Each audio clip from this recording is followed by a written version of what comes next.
that all the relevant stakeholders can agree to voluntarily. This way, Congress would not need to repeatedly revisit this issue on how states tax communication services.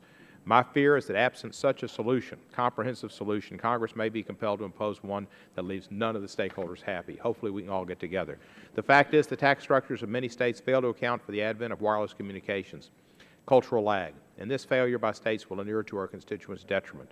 Wireless communication services have become exponentially more integral to the daily lives of Americans over the last decade. As of the end of 2008, more households chose wireless service over landline service as their sole source of voice communications, and this trend has only continued since then. I know not too long ago I looked at people that only had wireless communications and thought that was like Star Wars. Now I'm one of those people. Particularly troubling is the possibility that discriminatory state taxation of wireless telecommunication services has a disparate impact on racial and ethnic minorities. According to the Washington Post, 60% of Latino and African Americans access the Internet using wireless services, which is a rate higher than the population as a whole and others groups.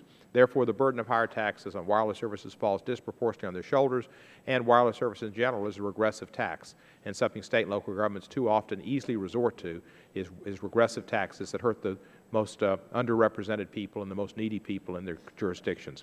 Having been a state senator for 24 years in a state that has a regressive tax system and a local elected official also, I'm not insensitive to the concerns of state and local governments, but I do believe they need to use the main tools at their disposal, which is property taxes and income taxes and sales taxes, and not necessarily find these new regressive taxes to hurt minorities and other folks. I'm mindful of the resentment that local governments might feel when Congress intervenes, but nevertheless, in this circumstance, I think we're looking out for the little fellow, and that needs to happen.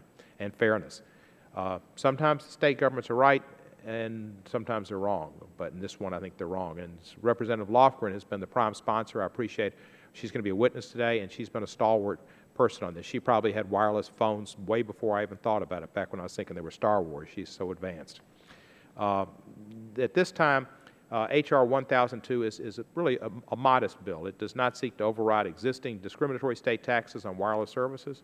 It simply seeks to prohibit new discriminatory taxes for the next 5 years. All the stakeholders, including the telecommunications industry and the state and local governments, should use the moratorium to find a long-term solution to the taxation of communication services fair to everyone and bring us into the 21st century. I thank all our witnesses, but particularly Ms. Lofgren, who's been such a leader on this issue, and I look forward to their testimony. Thank you, Mr. Chairman. I yield back the remainder of my time. Thank you.